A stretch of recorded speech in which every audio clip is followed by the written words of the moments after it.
Happy Saturday, everybody. Welcome into the card closet. Thanks for joining me. Hope you're all having a great Saturday. I'm trying a couple new things today with the video. I've picked up a couple little prop things there for the cards to sit on, which I'll try to use from now on.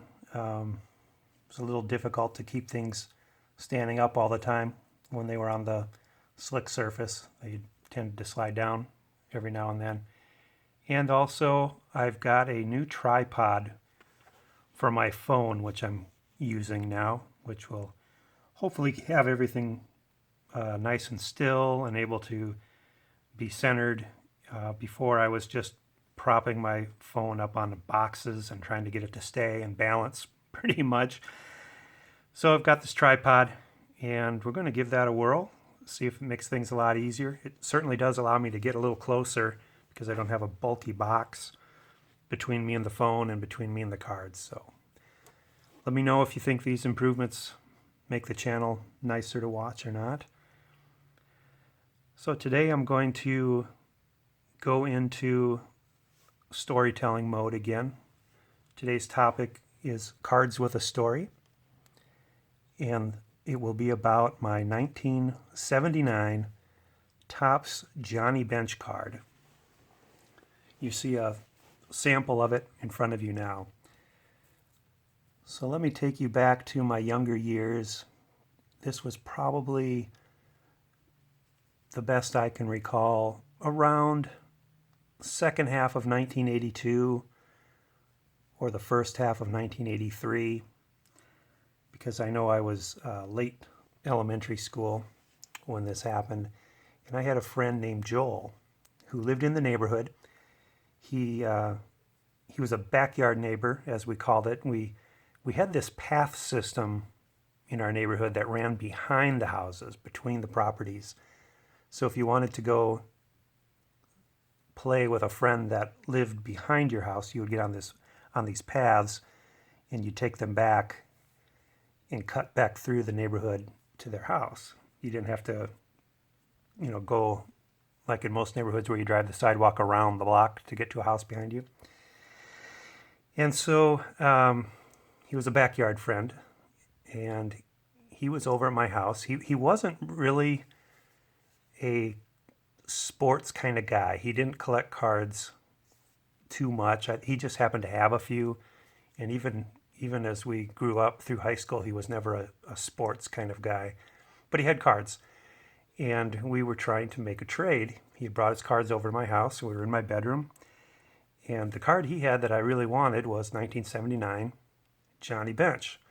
I liked those All-Star banner cards back then, and Johnny Bench, of course, had the National League All-Star purple banner on the card, so I was trying to get that from him. It was, I believe, the only card of his that I really wanted, although there were some others as well. And him not being a real sports-oriented guy, he was not interested in any of my cards.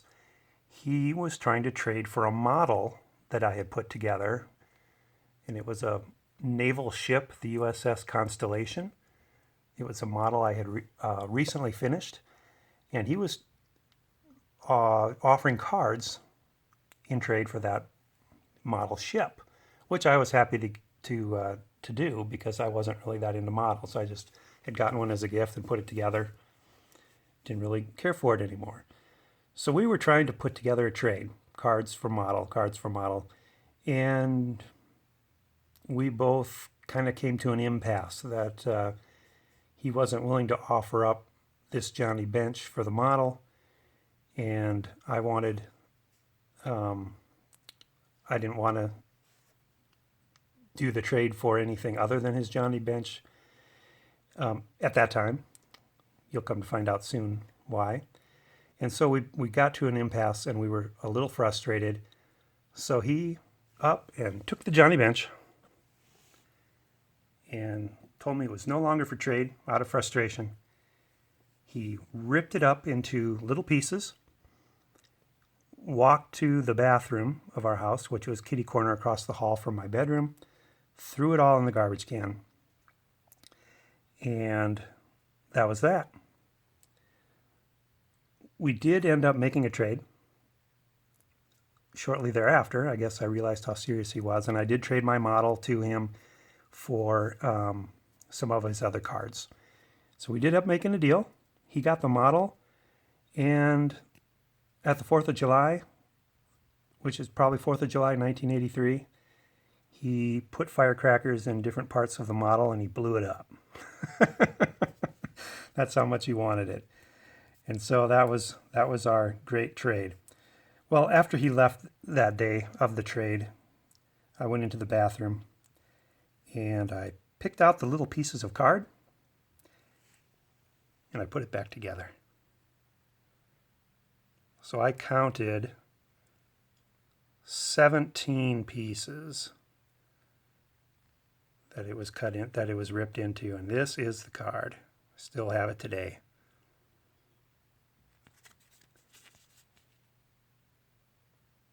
All taped up. Pretty much 100% of the surface is covered with tape to get it all back together.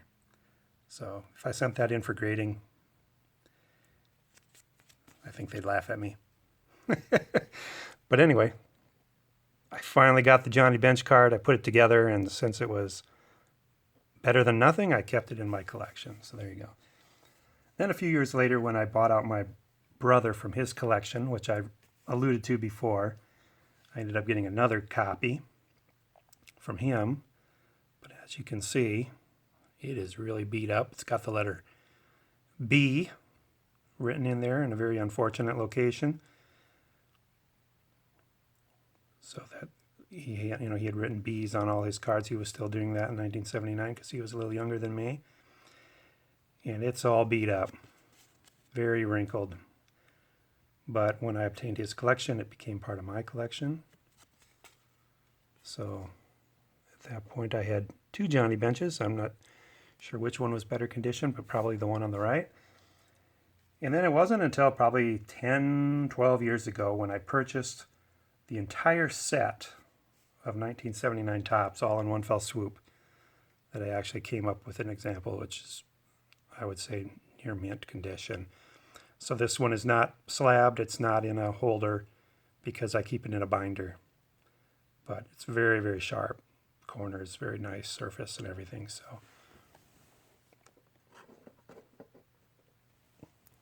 So there you have it, my 3 Johnny Bench cards from 1979 Topps. And that's the story behind them. I hope you enjoyed it. And by the way, both of these two are available if you want to make me an offer for them. All right, take care. Thanks for listening. Have a great weekend. Bye.